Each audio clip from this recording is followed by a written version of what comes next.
부흥하는 교회라는 말씀의 제목으로 거룩하신 하나님의 말씀 전하겠습니다.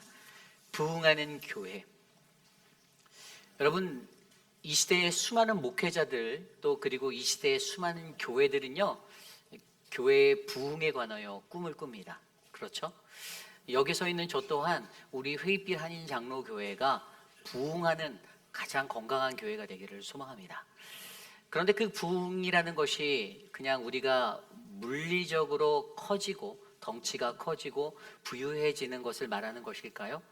아니면 우리 안에 진정한 부흥이란 하나님의 성령의 인도하심에 따라 교회가 단단하여지고 믿음의 사람들이 더욱더 굳세게 하나님 말씀을 따라 살아갈 수 있는 그러한 강건한 교회가 되는 것일까요?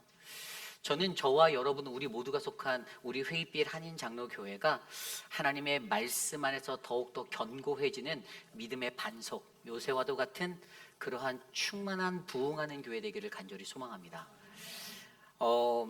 해마다 이 미국이라는 땅에 여러분 몇 개의 교회가 사라지고 있는지 아십니까? 제가 예전에 읽었던 톰 레이로라는 사람이 쓴 책 중에 살아나는 교회를 해부하다라는 책이 있습니다. 이 책의 영어 제목은요, Anatomy of a Revived Church예요. 근데 이 사람이 책 제목을 되게 희한하게 써요. 전에 썼던 책은 그 죽은 교회를 부검하다라는 책 제목을 썼거든요. 그러니까 교회에 대해서 연구하는 사람이에요.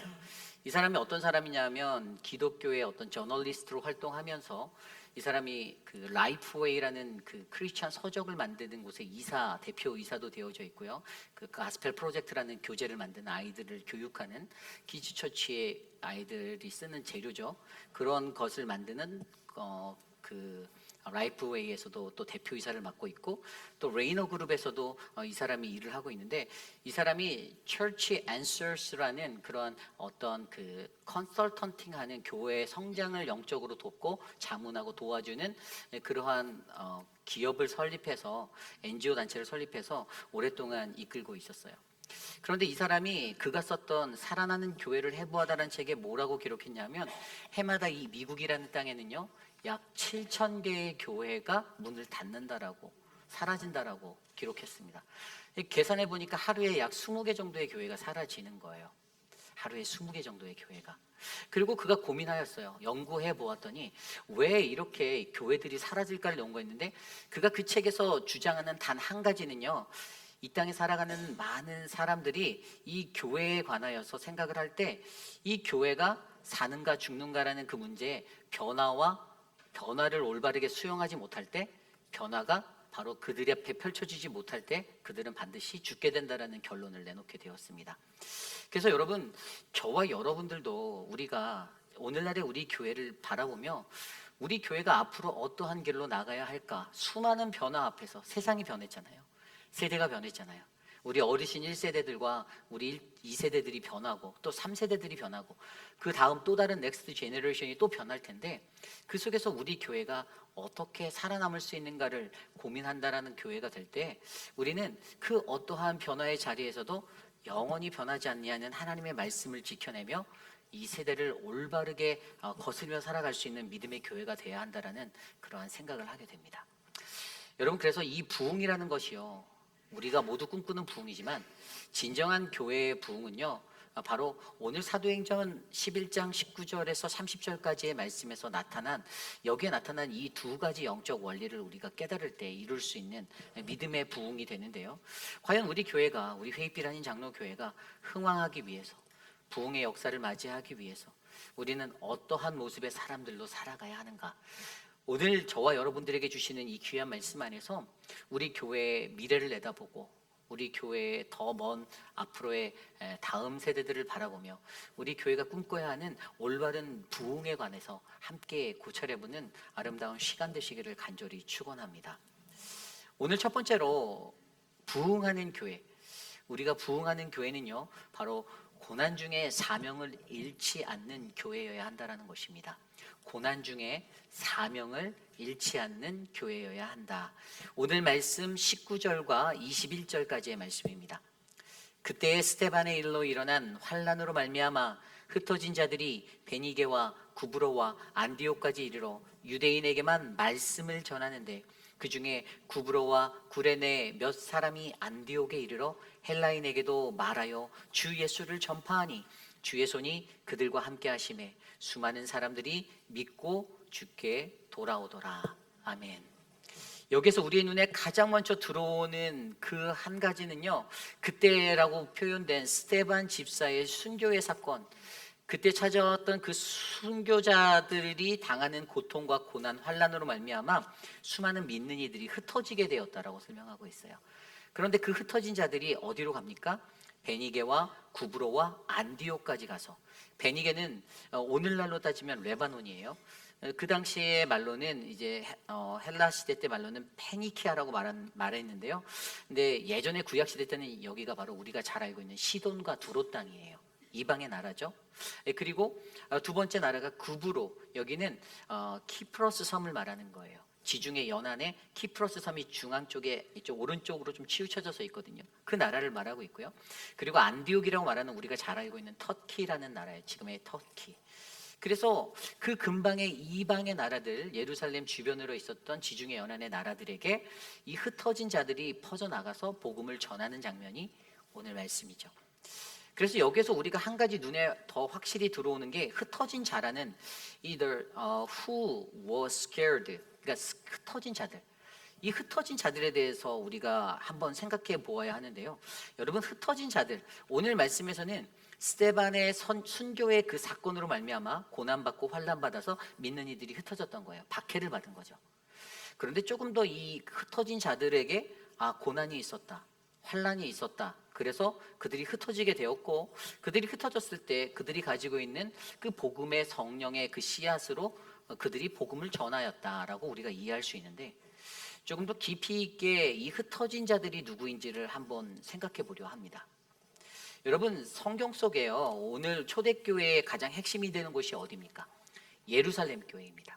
사도행전의 한 중앙에 센트럴 어떤 헤드쿼터 역할을 하고 있는 것은 예루살렘 교회예요. 예루살렘 교회에 두 부류의 그리스도인들이 있었던 거 기억하십니까? 앞서서 나왔었어요. 이미 앞선 사도행전 말씀에 헬라파 그리스도인이라고 말하는 헬라파 유대인, 그리고 히브리파 그리스도인이라고 말하는 이 두 부류의 사람이 있었어요. 그렇다면 헬라파 그리스도인, 유대인은 누굽니까?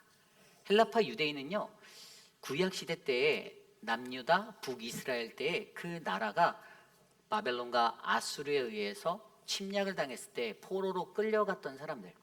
조금 더 돌려서 얘기하면 그들은 자신의 자의든 자의가 아니든 피치 못하게 고국을 떠나서 다른 땅으로 이주해서 살게 되었던 사람들을 이야기합니다.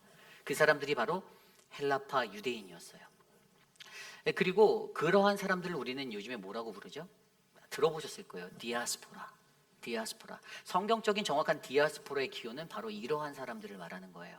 이 디아라는 단어가요, 뭐뭐 너머, 그리고 스페로라는 단어가 뿌리다, 그러니까 뭐뭐 너머로 뿌려진 자들을 말하는 거예요. 이런 디아스포라, 이 사람들이 바로 헬라파 유대인들. 오늘날의 우리의 삶에 적용해 보면 저와 여러분 우리 모두가 바로 디아스포라입니다. 고국을 떠나서 우리가 이 미국 땅에 정착해서 한인 교회 안에서 신앙의 공동체를 이루고 함께 신앙생활하는 사람들, 우리를 한인 디아스포라라고 불러요. 여러분, 헬라파 유대인들에 대해서 기억하시기 바랍니다. 그럼 또 다른 두 번째 사람들, 히브리파 유대인들은 누굽니까? 히브리파 유대인들은요, 바람이 부나 비가 오나 이스라엘이 멸망할 때까지 끝까지 그 땅에 남아서 살아남았던 자들이에요.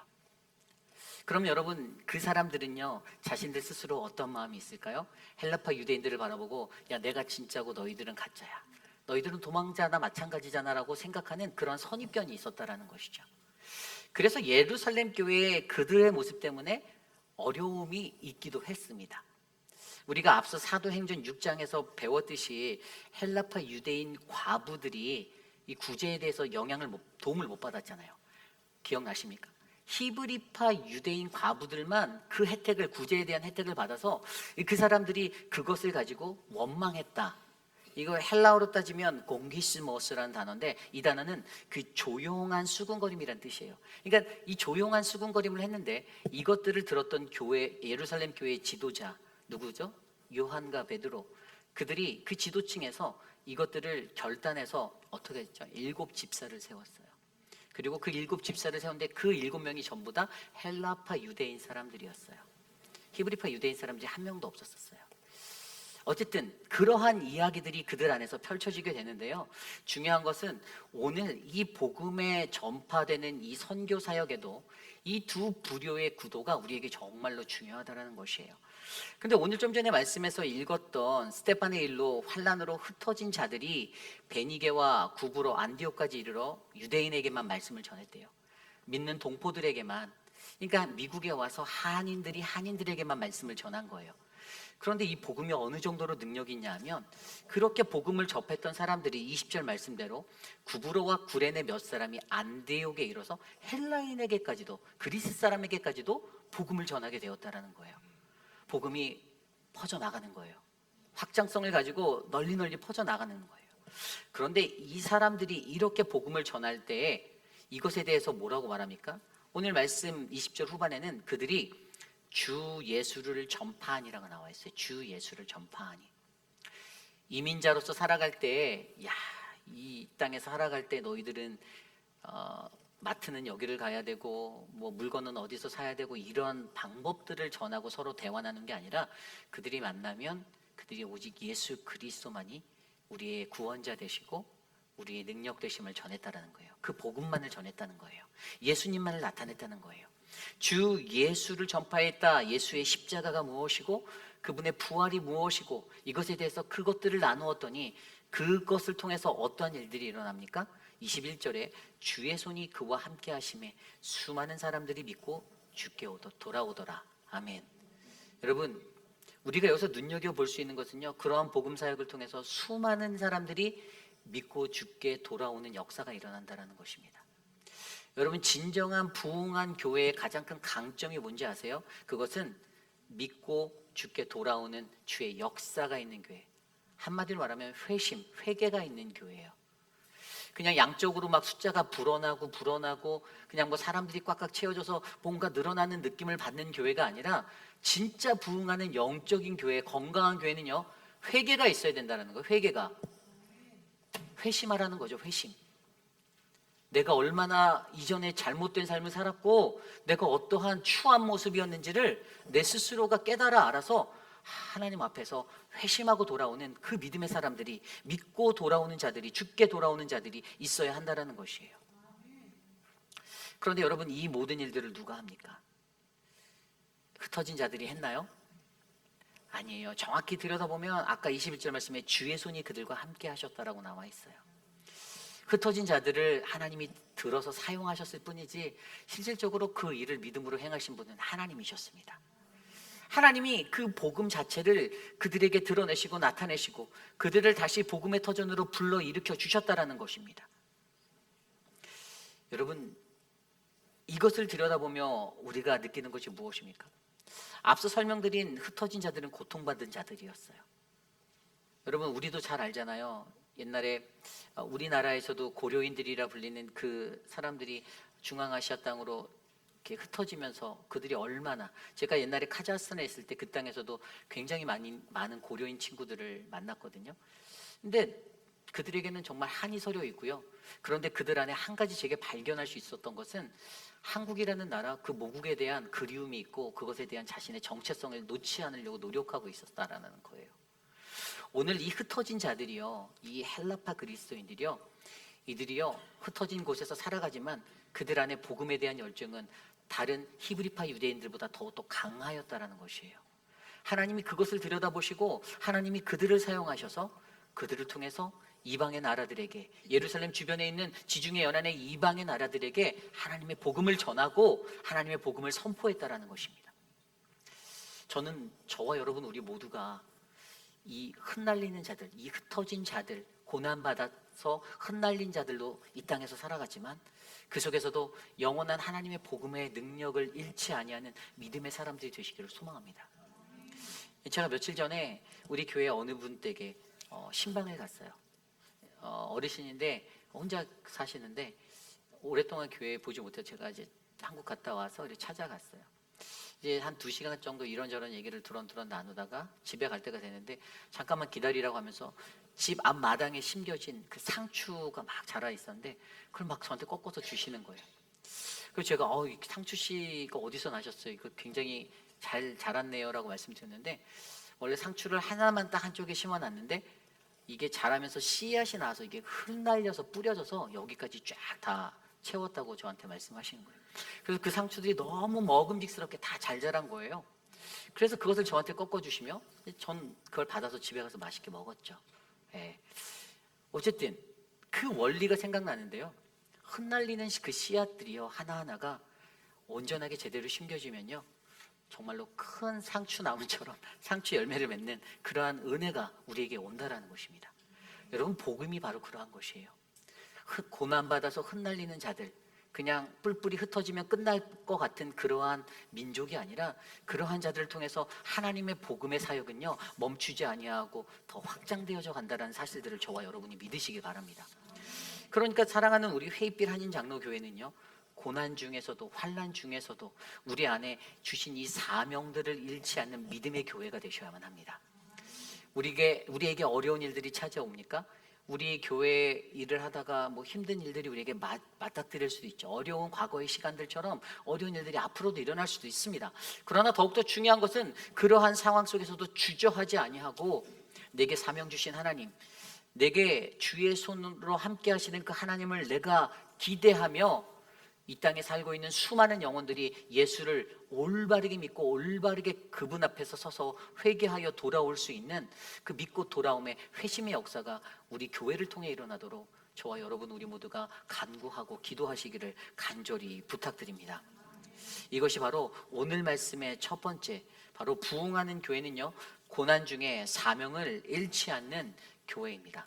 저는 우리 회의빛 한인 장로교회 안에 어떠한 고난 중에서도 하나님의 복음 전파의 사명을 놓치지 않는 아름다운 성령의 역사가 일어나기를 간절히 축원합니다. 오늘 마지막으로 두 번째 부흥하는 교회는요. 바로 부흥하는 교회는 아름다운 동역으로 하나님 구원의 역사, 은혜가 나타나는 교회입니다. 아름다운 동역으로 하나님 구원의 은혜가 나타나는 교회. 오늘 말씀 22절 이후에 이렇게 나와 있습니다. 예루살렘 교회가 이 사람들의 소문을 듣고 바나바를 안디옥까지 보내니. 여러분, 예루살렘 교회가 무슨 소식을 들었을까요? 안디옥 교회가 설립되었는데 그 교회 안에 놀라운 뜨거운 역사가 일어나서 수많은 사람들이 믿고 회심하여 돌아오더라라는 소문이 들어갔죠. 그 당시에 헤드쿼터로 자리 잡고 있는 예루살렘 교회는요 주변에 복음을 전파하며 개척되어지는 교회들에 대해서 매우 민감하였는데 어떠한 일들이 있을 때마다 교회의 지도자급 되는 사람들이 그곳에 파견하여서 파송하여서 그 진상을 파악했던 그런 일들을 감당하고 있었습니다. 앞서 설명드린 대로 요한과 베드로가 그 역할을 수장으로서 감당했는데 오늘은 특별하게 바나바라는 그러한 한 사람을 이곳에 보내요 그것들을 진위를 확인하라고 보내었다라는 거예요. 그런데 이 바나바가 누구일까요? 우리가 앞서 사도행전 4장 36절을 보면 바나바는 구브로에서 난 레위 족속 사람, 본명은 요셉이라고 나와 있습니다. 그리고 바나바는 위로의 아들이라고 기록되어져 있죠. 이 위로의 아들이라는 것을 많은 신학자들은 그가 탁월한 설교, 언변 능력이 있어서 많은 이들에게 말씀으로 위로를 줬다라고 해석하는 분들이 많이 있어요. 어쨌든 바나바는 하나님이 그의 복음 사역을 위해서 선택한 한 사람이었습니다. 그는 이 앞서서 사도행전 4장에서 보았듯이 그는 자신이 가지고 있던 모든 소유를 사도들 앞에 교회에 헌물하였던 사람이었습니다. 초대교회의 수많은 관례와 풍습대로 그 안에 구제로 사용해달라고 자신의 소유를 아낌없이 주님께 온전히 드린 믿음의 사람이었고요. 그리고 회심한 바울을 바로 사도들 앞으로 이끌어왔던 사람도 바로 바나바였습니다. 어쨌든 이러한 바나바를 오늘 예루살렘 교회가 어디로요? 바로 안디옥 교회로 파송하였습니다. 그런데 여러분, 진정한 이 부흥이 있는 교회, 아름다운 동역이 있는 교회라고 제가 말씀드렸는데요. 그 동역이 어떠한 의미일까요?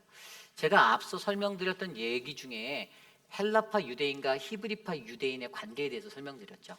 예루살렘 교회는요, 그 두 부류의 사람들이 채워져 있었어요. 물론 주로 대세를 이뤘던 사람은 히브리파 유대인이었습니다. 예루살렘의 본고지에 남아 있었던 사람들이죠. 그들이 주로 대세를 이루었지만, 그런데 앞서 설명드린 사도행전 6장에 그러한 구제에 관한 그러한 문제로 말미암아 예루살렘 교회의 결정은요, 야 너희들 내 말 들어, 내 뜻을 따라 라고 말한 것이 아니라 바로 헬라파 유대인들을 등용하여 7집사를 세우고 그들이 행하고 있었던 구제 사역이 잘못되었음을 인지하고 시정하였다라는 것이죠. 여러분, 이런 일들이 그냥 일어날 수 있는 것이 아니라 이러한 것들이 히브리파 유대인들의 마음 가운데 자신들이 내려놓고 저들과 함께 이 복음 사역을, 하나님 나라의 사역을 하겠다라는 결단이 없이는 이루어질 수 없는 거였어요. 현실적으로 들여다볼까요?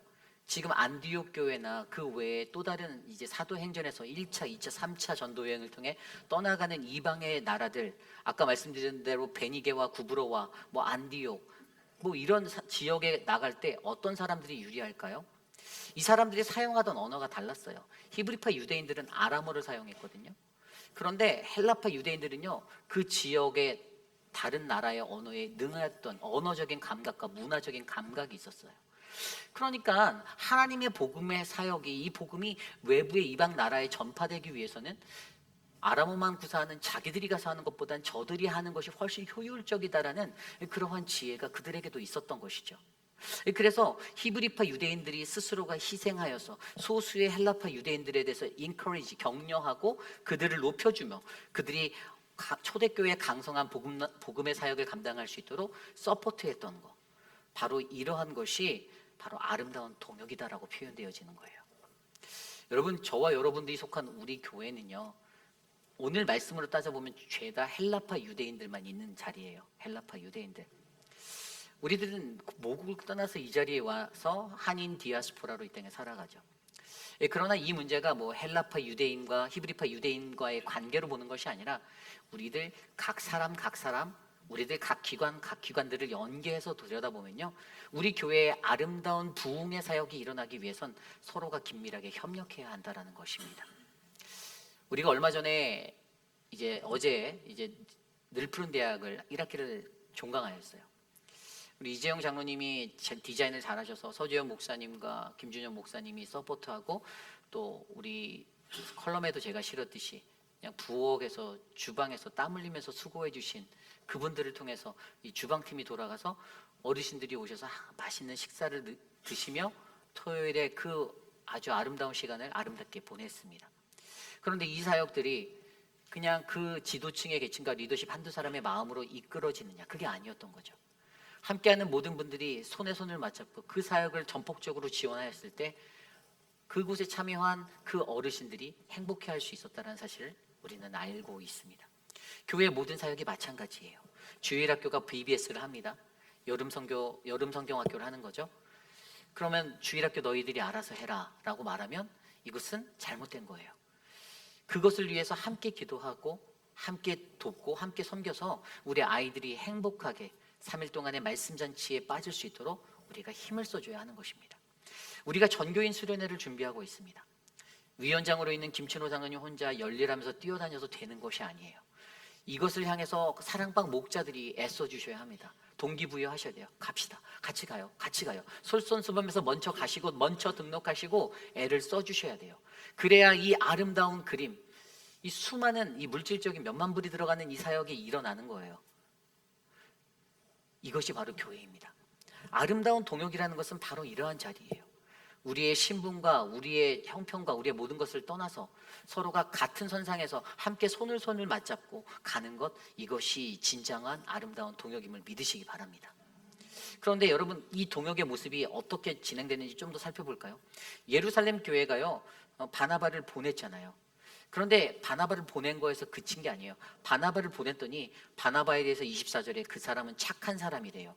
그리고 성령과 믿음이 충만한 사람이래요. 그런데 그가 어떡합니까?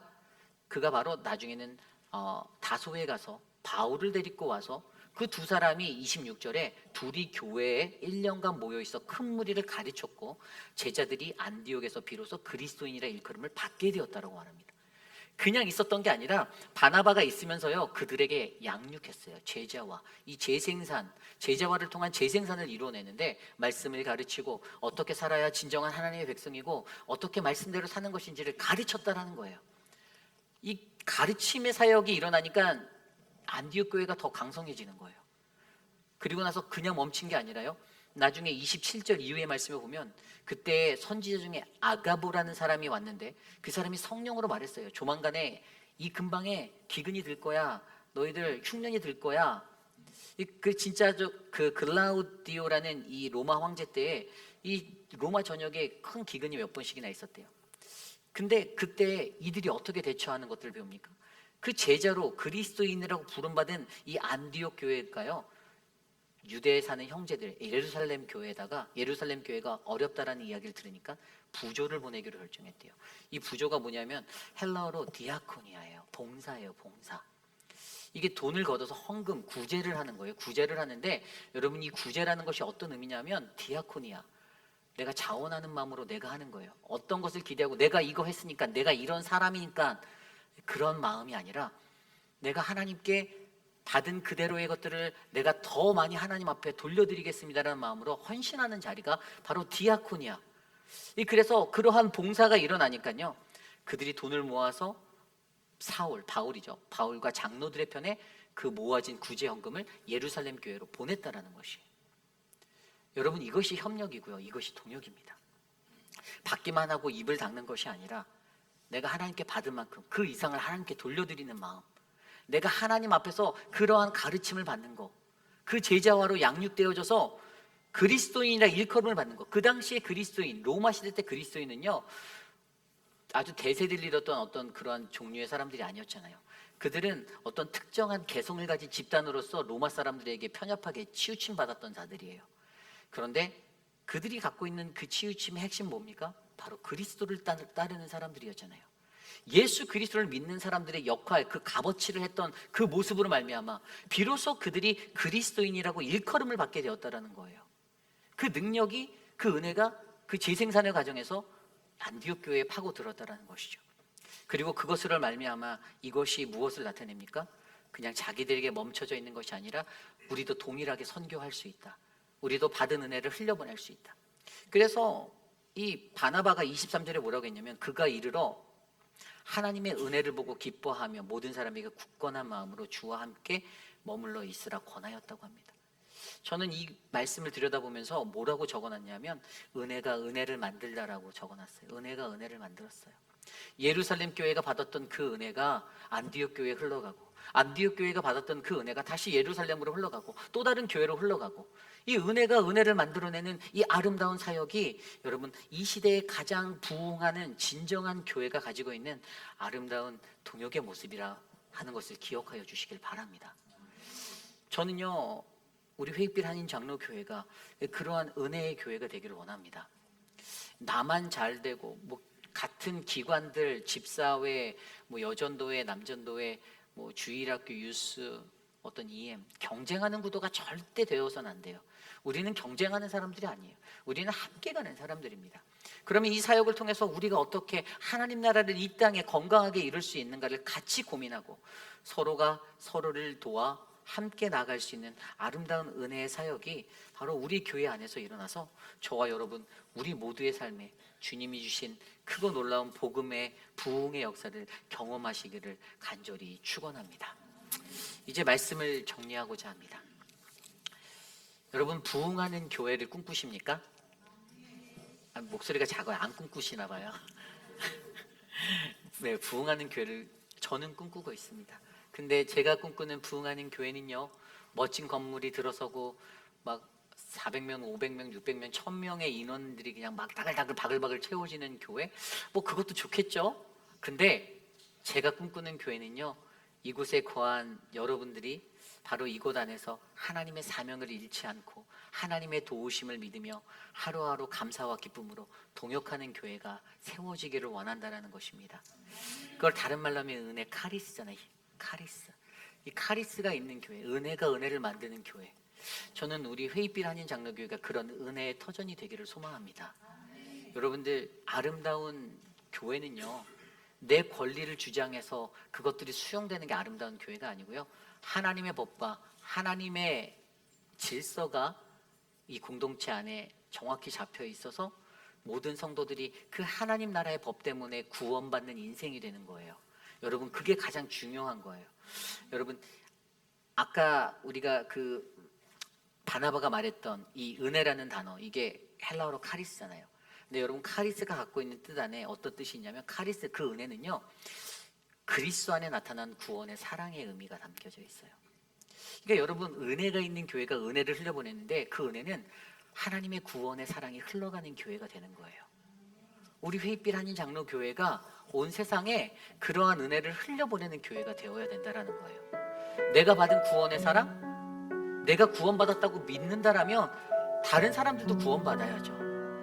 다른 사람들도 그 구원의 사랑에 젖어서 하나님 앞에 감격하고 하나님을 바라보고 하나님을 높이 부르짖으며 또 누군가에게 그 복음을 전해야 할 거 아니에요. 어떤 교회들은요, 한 사람이라도 더 자기 교회를 이끌어 가려고 그래서 여러분 뭐가 일어나죠? 그래서 수평이동이 일어나요. 근데 여러분, 그게 다 좋은 게 아니에요. 왜냐하면요, 그렇게 들어온 사람들이 또 문제를 일으키고 분란을 만들고, 그러면 교회는 또 아파하고 교회는 또 몸살을 앓고. 여러분, 이게 반복되는 게 한국 교회의 모습이었고요.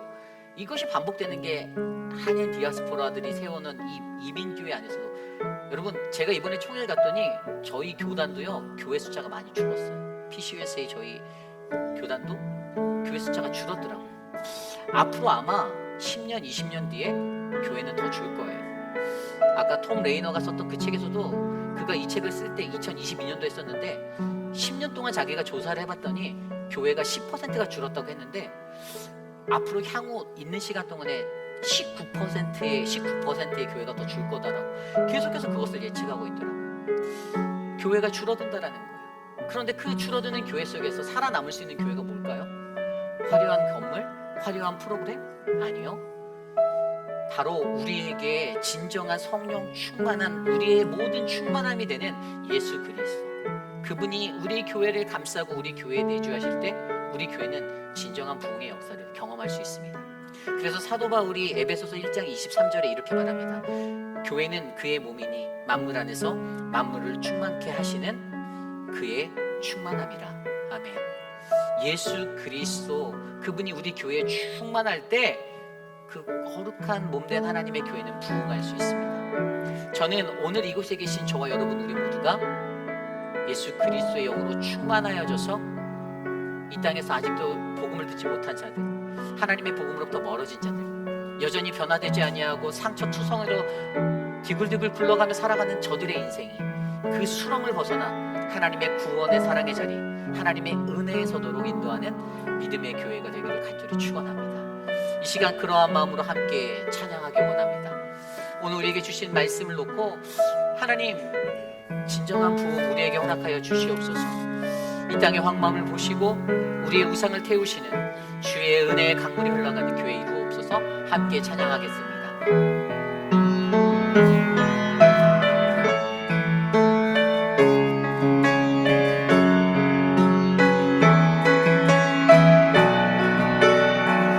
우리 함께 찬양할 거예요. 이 땅의 황무함을 보소서. 이 땅의 황무함을 보소서. 하늘의 하나님, 그늘을 베푸시는 주여, 우리의 죄악 용서하소서. 이 땅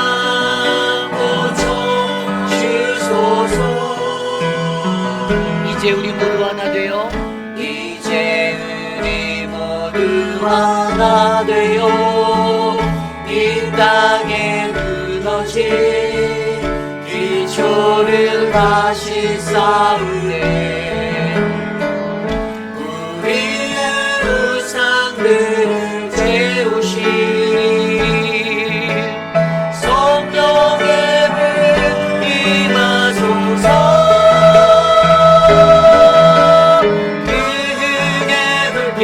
타오르게 하소서.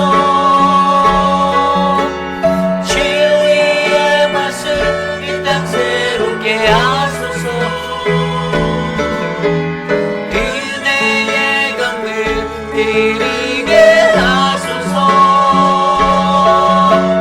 성령의 바람 이제 불어와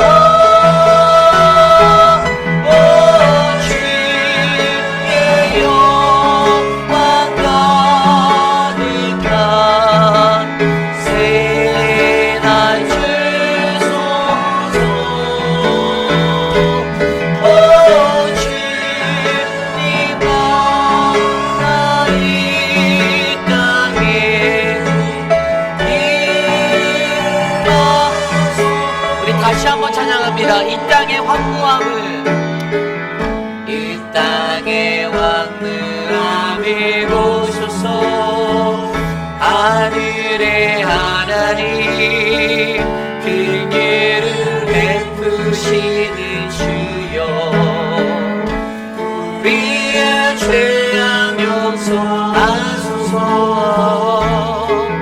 이 땅 고쳐 주소서. 이제 우리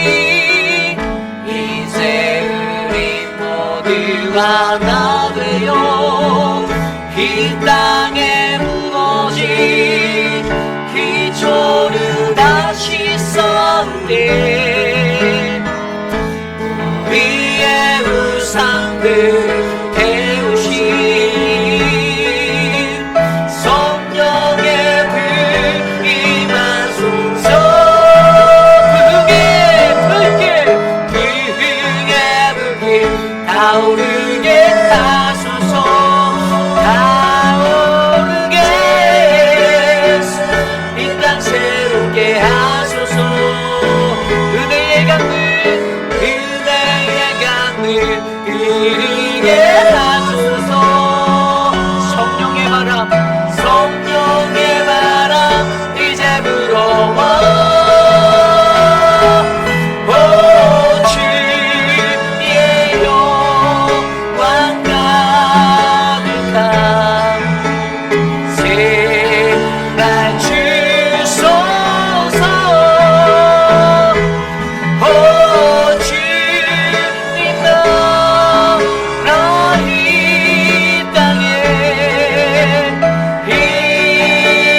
임하. 우리 두 손 높이 들고 찬양합시다. 그의 불길 타오르게 하소서. 그의 불길 하소서.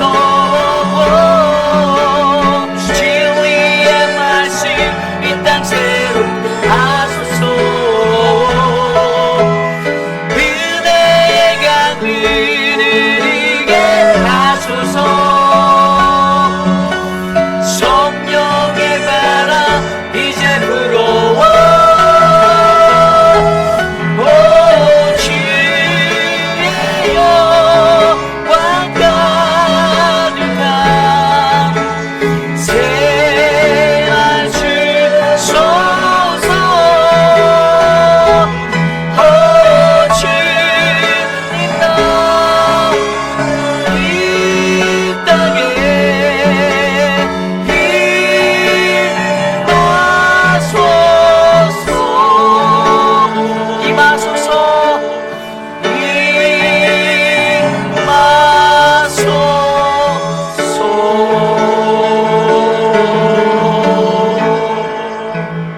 임하소서. 참으로 존귀하신 하나님, 주님이 부어주시는 그 은혜에 감사드립니다. 그리스도 안에서 나타난 그 구원의 사랑이 바로 우리 회빛 아닌 장로교회 이곳에 속한 모든 공동체의 가슴 속에 있기를 간절히 기도합니다. 주님께서 우리를 위해 십자가에 달려 돌아가신 그 독생자 아들을 내어주심으로 베풀어 주신 그 구원의 사랑이 우리를 통하여 흘러 강물처럼 흘러넘칠 수 있도록 역사하여 주시옵소서. 하나님, 이 땅에 한인 디아스포라, 흩날리는 자들, 흩어진 자들로 살아가는 우리들, 고난과 환난 속에서도 주님이 주신 사명 잃지 아니하고 하나님, 우리가 서로 협력하여 마음을 모아 하나님 거룩하신 하나님의 복음을 오직 예수 그리스도를 증거할 수 있는 굳건한 주님의 반석이 되게 하여 주시옵소서. 사랑하는 우리 에드윈, 하나님 지켜주셔서 감사하고 모든 수술이 은혜 중에 마치게 하시니 감사합니다. 정경자 집사님의 권사님에게 힘을 주셔서 하나님 이 가정이 더욱더 말씀 안에 굳건히 설 수 있도록 새 힘을 허락하여 주시옵소서. 사랑하는 천문자 집사님, 박문자 집사님, 한영숙 집사님, 박창순 권사님, 하나님 우리 유강현 집사님 날마다 강건할 수 있도록 붙잡아 주시고 주님의 은혜로 그 삶에 평화와 안식을 허락하여 주시옵소서. 하나님 사랑하는 우리 신하분 집사님, 하나님 수술을 많이 하였지만 여전히 회복되지 아니하는 눈, 하나님 그러나 그 눈을 가지고도 주님께 영광 돌리기 위하여 하나님 예배에 참여하며 헌신합니다. 하나님 그 삶에 은혜를 베풀어 주시고 하나님의 위로를 주시고 주의 권능을 더하여 주시옵소서. 지금은 우리 구주 예수 그리스도의 무한하신 은혜와 그 크신 하나님의 사랑하심과 성령 하나님의 감화감동 교통하심의 역사가 이 땅에 거룩한 하나님의 부흥을 꿈꾸며 살아가는 우리들, 하나님 이곳에 세우신 회의빛 한인 장로교회가 그러한 고난의 역사 속에서 아름다운 꽃을 피우는 믿음의 교회가 되기를 간절히 소망하며 하나님 우리가 서로가 서로를 도와가며 협력하며 사랑하며 우리에게 주신 그 구원의 사랑을 하나님 열방 가운데 나타내겠습니다.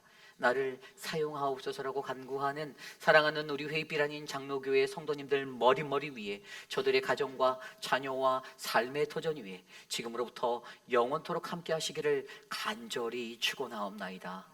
아멘.